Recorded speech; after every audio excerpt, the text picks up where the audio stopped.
Yeah, okay, fine. Go ahead, you start. Everyone knows what Superman looks like. So you just put a poster of Superman up on the wall, go to the gym, and start slugging it out. And it's just what you have to do.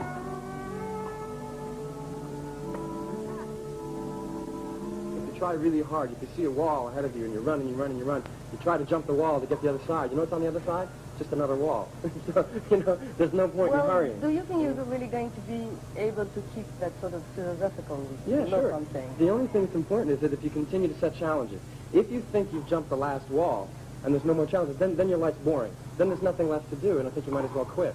But I think it's just important. Wherever I've been in life, I say, okay, here I am now, and I got to see what's the next challenge.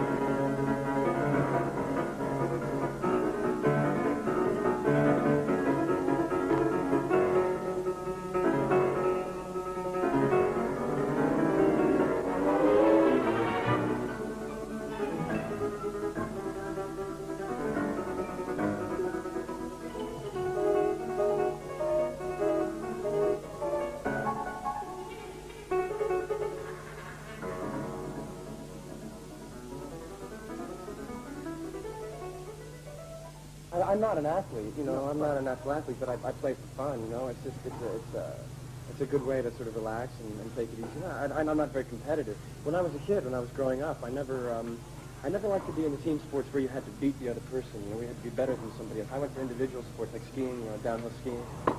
I got too close to it.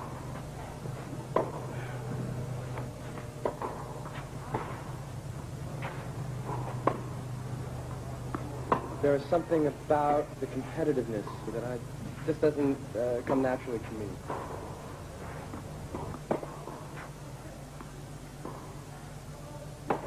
I really think that life is about setting obstacles for yourself and then trying to overcome them. My first big obstacle was I got very big play with Katharine Hepburn, one of the biggest, you know, stars in the world. The first thing I've got to measure up to that challenge. Then the next challenge, I've got to work with Marlon Brando. Okay, fine. Then the next challenge, I've got to be Superman. Okay, fine. You know, just one by one, you take these challenges and say, okay, this is what I'm going to do today. And then, hopefully, if you've gotten through that, you go on to the next one. The day where you think you're on easy street, that's when you're in big trouble. Yeah, well, you know, a lot of people, you know, when it happens, don't realize it. Yeah. Well, listen, I'm 26 now, and as Katharine Hepburn said to me, she said, you've got 50 years ahead of you, you know. And you better make some use of it. You better do it well. I mean, I think it takes 20 years to make an actor anyway, so I've been in the business for 10 years. I'm only halfway there, you know. Tell me, what happened? I mean, do you remember the first day you met her? Oh, yeah. We were all sitting in the theater. The whole cast was assembled. And you have to fill out these cards for unemployment insurance and things like that. And we're busy writing and stuff. And this lady comes in with dark sunglasses, a high peak cap like this, a scarf on like that around her neck. And she comes and says, I'm Katharine Hepburn. I'm so pleased to meet you. Now let's go over here and read this thing and see if it's a good idea to do. Okay, we rehearsed this scene. And the scene called for me to come in and greet her, you know, in a big hug and everything. And I come on the stage, and I find that this stove, this portable stove on wheels, is sitting in the middle of the living room, and I'm supposed to take it and push it over into a closet, open the door, and stay in the closet for 2 pages of dialogue. And suddenly I thought, wait a minute. She's center stage, and I'm in the closet saying 2 pages of dialogue. I said, this isn't fair. No, wait a minute. I said, excuse me, Mr. Willman, I wonder, what am I doing here in the closet? May I come out, please? She said, oh, Christopher, you take center stage, and I shall go in the closet. And with that, she changed places. She took the cooker, she went in the closet, and left me in center stage just doing nothing. And she was better in the closet than I was on center stage. Now, that's presence. I think I read somewhere that she wanted you. Yeah, she did. She did. She picked me at the first audition, you know, she told me right then and there, she said that was it. She came to every audition, and she saw about 300 actors for the part. So I was honored. I mean, I adore her. I absolutely adore her. And I learned more from her in 1 year of being able to play with her than I did in 8 years of just kicking around by myself before that. She said to me, she always had one piece of advice. She said, Christopher, be fascinating. I said, well, that's easy for you to say. The rest of us have to work at it, you know. But I always had this scene in the beginning of the second act where this young girl and I were alone on stage for 6 minutes when she's out in the garden, right?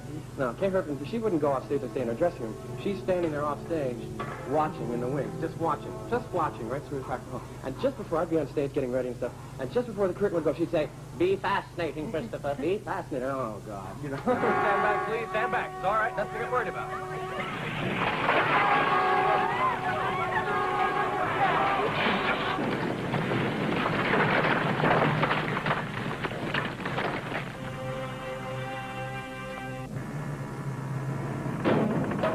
He's definitely coming, Mr. Luthor.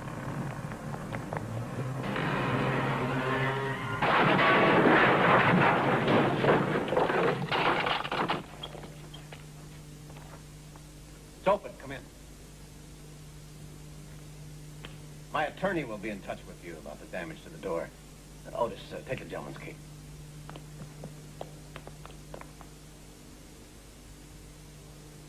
I don't think he wants me to, Mr. Luthor. All right, Luther, where's the gas pellet? Somewhere. This is the back of my mind, actually. This is a little idea I was toying with. Is that how a warped brain like yours gets its kicks? By planning the death of innocent people? No. By causing the death of innocent people. Fire.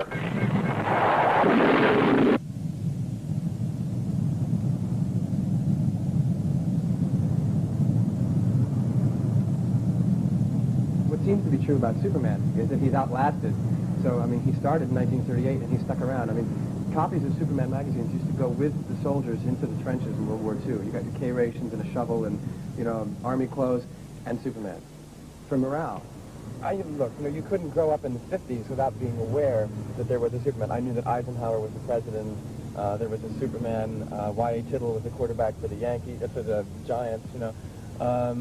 But just the passing awareness. I knew he was from Krypton and he could fly, but that's about it. It wasn't until I got the part that I did research and started to learn more about it. What sort of research did you do? Oh, I read the old comic books, some of them. I looked at the old television series. But they weren't really that much help because it was my responsibility to make... Well, we all know that Superman can leap tall buildings, but the question is, can he leap the generation gap? And that was the most important thing to solve the problem of taking an old-fashioned hero and dropping him off in the 70s to see how he gets along. That's what we were interested in doing. I think also it came at a very good time. I think people are much more prepared now to see Superman than in the 60s. Yeah, but or also in Nixon's America. I mean, if Nixon had come along, if Superman had come along right in the middle of Nixon's presidency, you know, in Watergate, and there's a man that says, "I'm here to fight for truth, justice, American way," they'd laugh him right off the screen.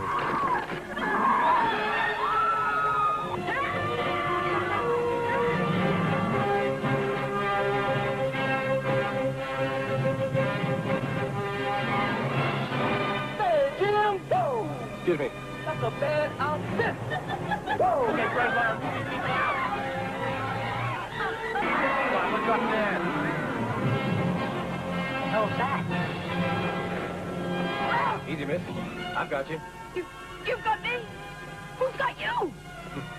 I cannot believe that he got her.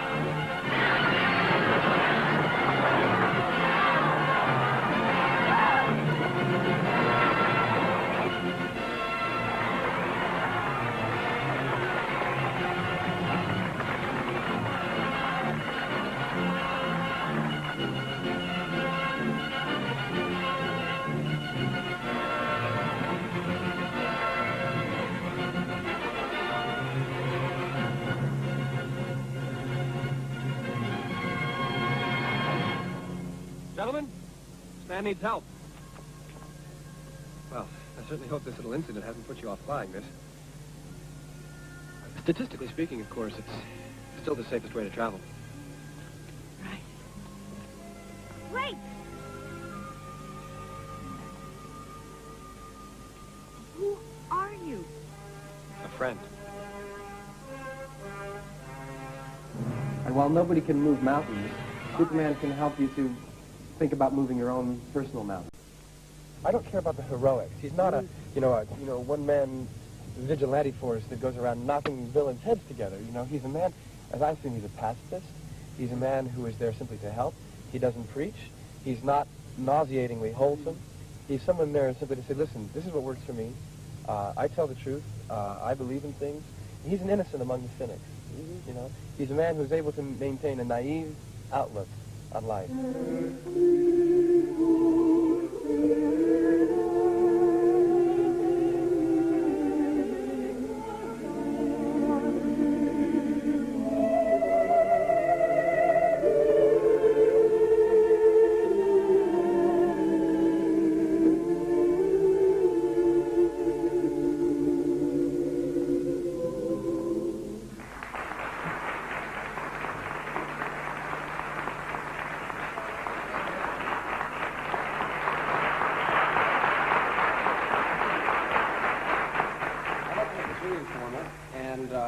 Because I don't have a tie, so we'll have to be informal. But anyway, I'm here simply because I've played the piano quite badly for a long time, and I enjoy it. I played since I was a kid, and I'm here because I like to listen to people who do it properly. Mark Westcott.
I'm an amateur pianist. I love music. I mean, I always have.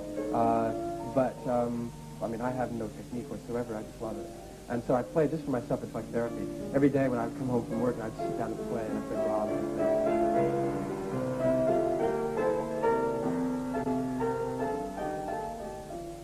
You know, these things, as long as you do something with your life. Life in our family is about setting challenges and going out and doing something about it. It's not about sitting around staring out the window and then just watching the world pass by.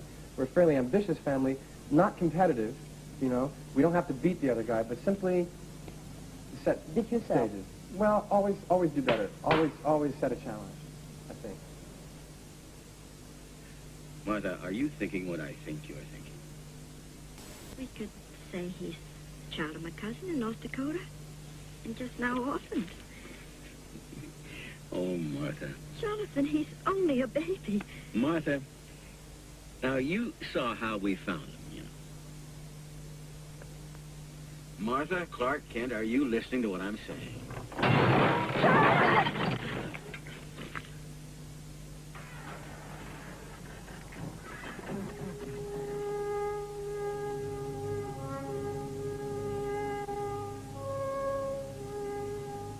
I got so tall so fast that my legs couldn't keep up with me, and I looked like an ostrich. So everybody else was here, and I was, you know, up in the trees someplace. That must have been annoying. Very, because I had no coordination. I was just all over the place. I was like a friendly rhinoceros, you know. I just sort of, a lot of good intentions, but no coordination. When did you first felt that you had become less clumsy? I don't think we've reached that stage yet. No, I don't know. After a while, by the time I was about 17, I started to thin out a little bit and get some coordination. You had a lot of attention from girls? Not really. They couldn't figure out what the hell I was up to. You know, what is this guy's problem? He's not at the parties. He's down at the theater someplace. Very strange, you know. Or whatever. No, I don't think you're drinking, are you? Let that be the glass collection. Oh, okay, great. All right? And let's just start it right here in the count. That looks nice. Okay.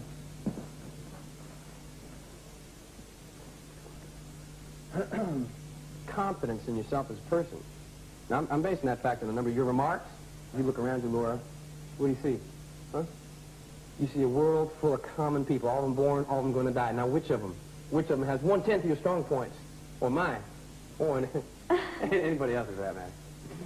See, everybody excels in some one thing. Well, some in many. Now, you take me, for instance. Now, my principal interest happens to lie in the field of electrodynamics. And I'm taking a course in radio engineering at night school. See, you know, money, zip, power, zip, knowledge, wham! You see, that is the cycle that democracy is based on.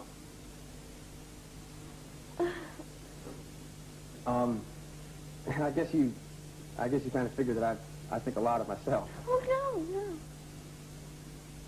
Well, I do. I don't know. What do you think? I like it. It leaves you frozen there, though. I mean, it leaves you absolutely just sitting. I mean, would you stay there that long or what?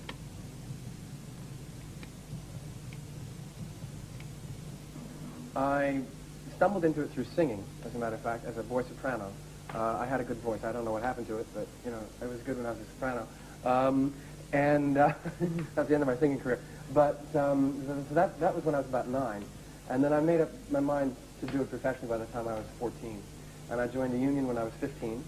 And I've been at it ever since, in the vacations and between school and all that kind of stuff. What was the first part you had? Not the handsome prince. Second guard. The one who stands around with the spear at the palace, you know. Saying nothing, of course. Nothing. No, like, come in, my lord, you know. That's it. How old were you? 8. Did they usually take you for the school plays? I mean, would you have a part in it? After playing the second guard, I couldn't get a job for a long time, you know. How does that work? Until I was 9. I had a bad year when I was 8. And then when I was 9, I started to get more work. I don't know. But then after I started at McCarter Theater Company, which is this professional rep company they have in Princeton, then I was working all the time. And I came to a very nice arrangement with the headmaster of the school, in which I was allowed to leave classes if I would make up the work to go do the performances. And I really owe a lot to the principal of that school for letting me do that. It's a school where if an individual has a talent or something he really wants to do, they let him get on with it and don't stand in his way. That's Yeah, it's nice. How did the other actor behave with you? With an eye? I always played the parts that other people didn't want to do, or that, I mean, when I was 17, I played, I'll show you a picture sometime, I mean, I've played a lot of different stuff, but never the lead, never the really sort of handsome hero or anything like that. It's only since I've gotten older and gotten into the commercial world of acting that started to happen for me. But I played heavies and villains, and I played SS officers in the Gestapo, and I played, even when I was 13, in Shakespeare's Winter's Tale, there's a line, exit pursued by a bear. Well, I played the bear, you know, complete with 8-inch heels and a bear suit, and, you know.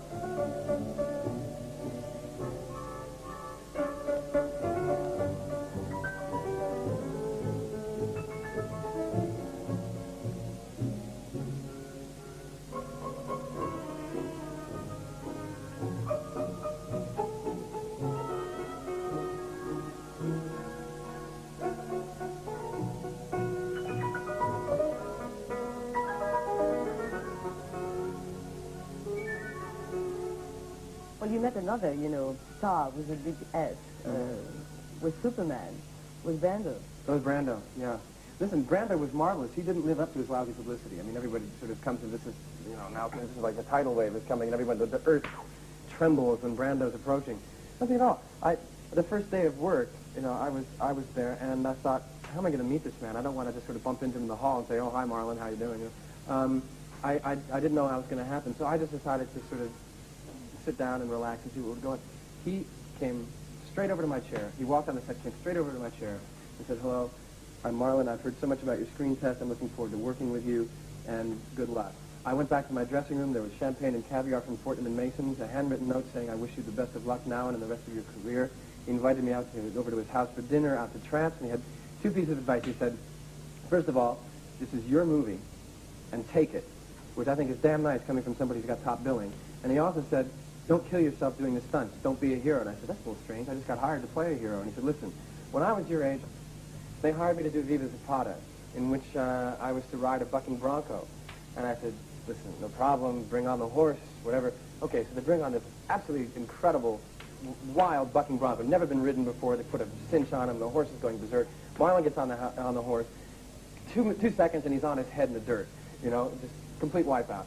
Picks himself up and says, okay, bring on the other horse. Now, the other horse was a sawhorse with a piece of wood put between it on the back of a trunk, and he just sat there and did this. And so much for stunts. You know, he did so much for being a hero. And if Marlon can do that, I think that's pretty cool.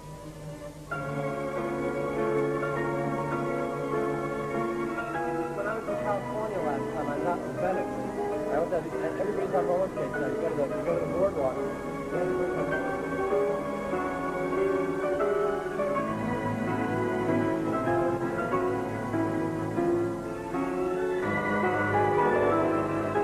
I made the movie. I was happy to make the movie. The price you pay must be recognition in the street. But it means so much to those people to come up and say, "Hi, Superman." But you can't take that away from them.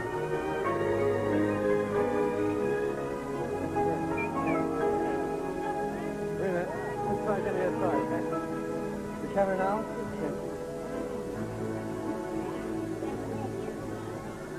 Thank you. Can I have my phone back?